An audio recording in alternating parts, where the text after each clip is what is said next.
అమ్మ అన్న డెత్ ఒక కారణం అయితే చుట్టుపక్కల అంటే మళ్ళీ చెప్తున్నా, ఏదో డబ్బులో పుట్టి పెరగలేదు మేము.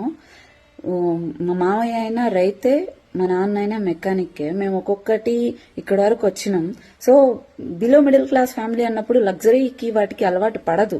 ఎంత వచ్చినా కూడా అలవాటు పడదు. మేము నార్మల్లే. కాకపోతే సడన్ గా డెత్ అంతా అయిపోయిన తర్వాత ఒక్కొక్కళ్ళ ఫేస్ రివీల్ అవ్వడం, విపరీతమైన ఆశ, జెలస్, మనం బాగుండాలి అని మనం ఎవరినైతే అనుకున్నాం వాళ్ళు మనల్ని తొక్కాలని చూడడం, ఒక్కొక్కటి ఎదుగుతా వచ్చిన వాళ్ళం ఒకసారిగా అప్పులు ఇట్లా ఫినాన్షియల్ గా స్ట్రగుల్ అయ్యేటప్పుడు ఒక్కొక్కరి ఫేస్ రివీల్ అవ్వడం, చాలా చీప్ గా చూడడం, ఇట్లాంటివన్నీ చూసినప్పుడు మోసం, ఇంకా చెప్పాలంటే అన్ని రకాలుగాను మోసం మన వాళ్ళే. దాన్ని తట్టుకోలేకపోయింది బ్రెయిన్. మామూలుగా ఎమోషనల్ ఈటింగ్ ఉంటది, ఓవర్ గా తినడము ఇట్లాంటిది.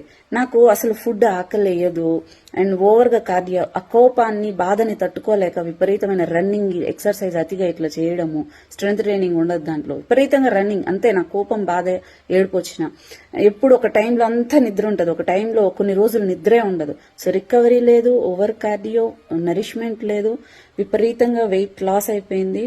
అండ్ దాని నుంచి బయటికి రాలేకపోయినా 3 ఏళ్లు పట్టింది ఆ స్ట్రెంత్ ట్రైనింగ్ ఫోకస్ నా మీద నాకు చేసుకోవడానికి. ఇప్పుడు కూడా ఎవరైనా స్వార్థం, అత్యాశ ఉందంటే చెప్పేస్తా, వైబ్ వస్తుంది, దూరంగా ఉండండి నాకు అని.